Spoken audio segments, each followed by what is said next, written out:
Hello everyone, I'm Yannick and I'm happy to present our paper on using pseudo-stiffness to enrich the haptic experience in virtual reality on behalf of my co-authors Steeven, Albrecht Schmidt, Sven and Florian Müller. In this work, we present and investigate a novel technique for changing the perceived stiffness of objects based on a visuo-haptic illusion elicited through virtual reality.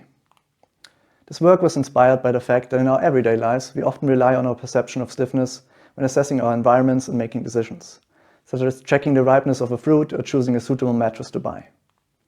And while these haptic sensations are a natural aspect of how we experience the physical world, virtual reality is generally dominated by visual and auditory stimuli only, thus in turn losing a fundamental part of the experience.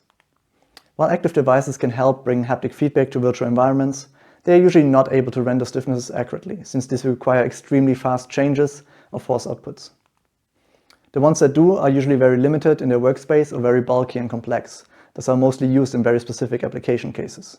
Passive devices, like passive props, which we can simply distribute around the physical space of our VR scene, allow for very accurate representations of object stiffnesses. But of course they cannot adjust the properties dynamically, so they are very limited to their predefined objects and use cases. This is where haptic illusions come in. They allow us to more easily adjust some aspects of the haptic experience by manipulating our perception, in most cases through visual cues. Illusions have already been shown to work to adjust the perceived shape, size, weight, texture, and even stiffness of objects. However, the approaches to alter stiffness so far mostly relied on visual deformation of the surface, which, in turn, impacts the visual experience and restricts the flexibility and applicability of the approach.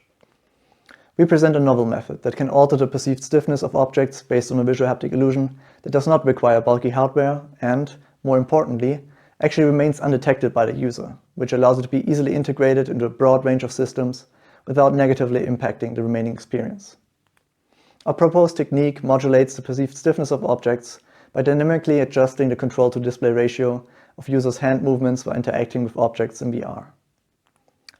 Control-to-display ratio, or CD ratio, describes the relationship between actual inputs, which in this case would be the actual movement of the hands, and the resulting change in the display, which here is the movement of the virtual hand representation. Based on the visual dominance of proprioception, people's sense of where the actual hands are in space will drift towards the visual representation. This effect has already been thoroughly explored and utilized in research to redirect users of VR systems to a physical prop while they are trying to grasp a virtual object, which is not directly located in the same spot. In our approach, we modulate the movement gains of the hand in accordance with the desired change in stiffness while users are pressing down onto an object. So if a softer object is desired, we increase the movement gains of the virtual hand during the press, resulting in a virtual hand pressing further down onto the object. And for a stiffer object, we reduce these gains, restricting the movement of the hand partially while the user is trying to press further. To evaluate this approach, we conducted two controlled studies. First, we needed to find out how far we could actually adjust the CD ratio of real to virtual hand movements without the user detecting the manipulation. And second, we wanted to find out how the CD ratio adjustments then affect the stiffness perception of users when they press on a compliant object in VR. We used an HTC Vive Pro with an attached Leap motion controller to display a VR scene and track the user's hands.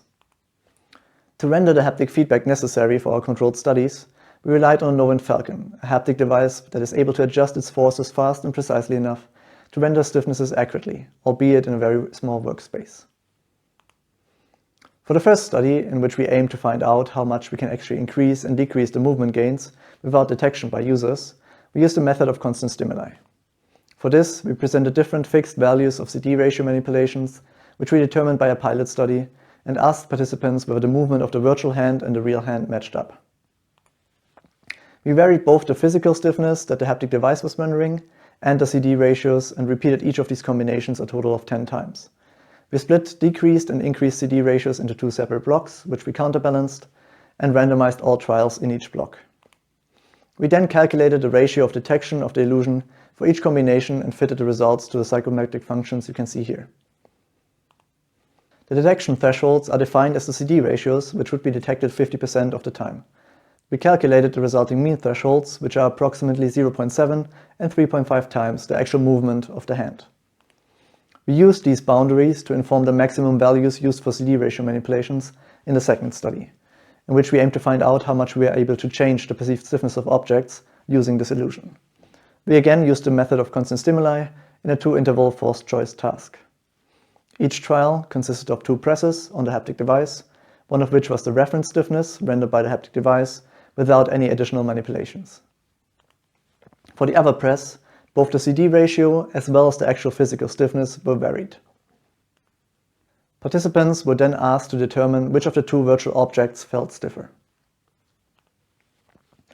Each combination of reference stiffness, physical stiffness manipulation, and CD ratio was repeated 5 times, resulting in 525 randomized trials per participant.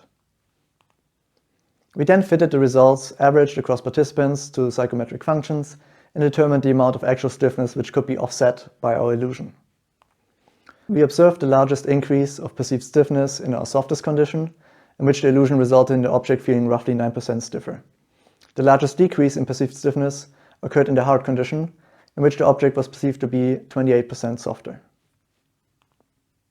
With these large effects on perceived stiffness of objects, while remaining undetected by users, we argue that this illusion can be utilized in a wide range of applications and can be applied to various haptic feedback devices to enrich the haptic experience in VR.